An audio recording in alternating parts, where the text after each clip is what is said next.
échange dynamique entre les populations et nous-mêmes que nous allons véritablement concevoir et proposer un programme alternatif en 2012.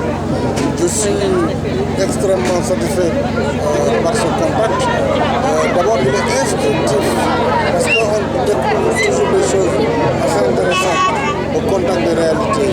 Et je dis aussi que nous devons dire sans risque d'être démenti que nous avons senti une grande désolation en milieu rural. C'est comme qui dirait une sorte d'abandon des populations par rapport à des préoccupations fondamentales. C'est-à-dire que nous devons, dans ce pays, mettre l'accent sur l'essentiel. L'essentiel pour les populations doit être de disposer d'une santé, d'un système de santé plutôt adéquat qui permette d'assurer des soins minimums. Voyez-vous, nous sommes dans une localité qui fait près de 82 000 âmes dans Saint-Louis, dans la grande agglomération de Saint-Louis. Il n'y a pas d'hôpital dans cette grande agglomération. Ça, c'est un indicateur. Il n'y a pas de lycée dans cette agglomération. Donc, c'est dire que nous devons repenser notre modèle de développement, revoir à la lumière des objectifs du millénaire pour le développement, non pas les chanter comme des slogans, mais les réaliser au contact des populations. C'est-à-dire agir sur la santé, sur l'éducation des populations de façon efficace. Là aussi, voir où vont les milliards de l'éducation, agir sur l'agriculture. Nous sommes dans la vallée, dans le delta.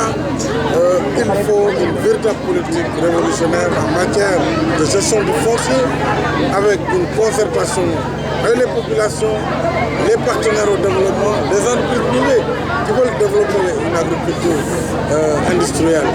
Mais il ne faut pas dépouiller non plus les paysans, ce ne serait pas acceptable. Donc c'est dire que de manière générale, pour résumer, les problématiques de l'eau restent entières, l'accès à l'eau potable pour les populations. L'assainissement, n'en parlons pas, ça n'existe pas. La problématique de l'électrification rurale reste une grande préoccupation. Donc, je pense qu'il nous faut repenser et inverser l'ordre de priorité.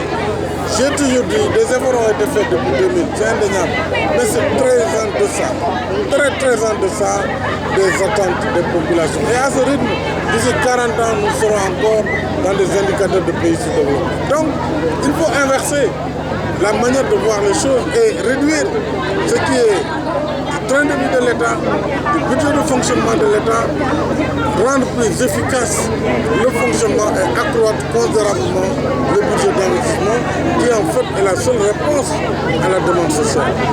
De 600 milliards, nous devons passer rapidement à 1400 milliards au moins, de façon à satisfaire en fait ces attentes, les pistes de production, les routes, l'éclairage, l'eau, bref, l'éducation, la formation, c'est des priorités fondamentales. Et je pense que cette mission m'a permis chaque jour davantage de me convaincre qu'il faut inverser l'ordre de priorité et définir un nouvel ordre.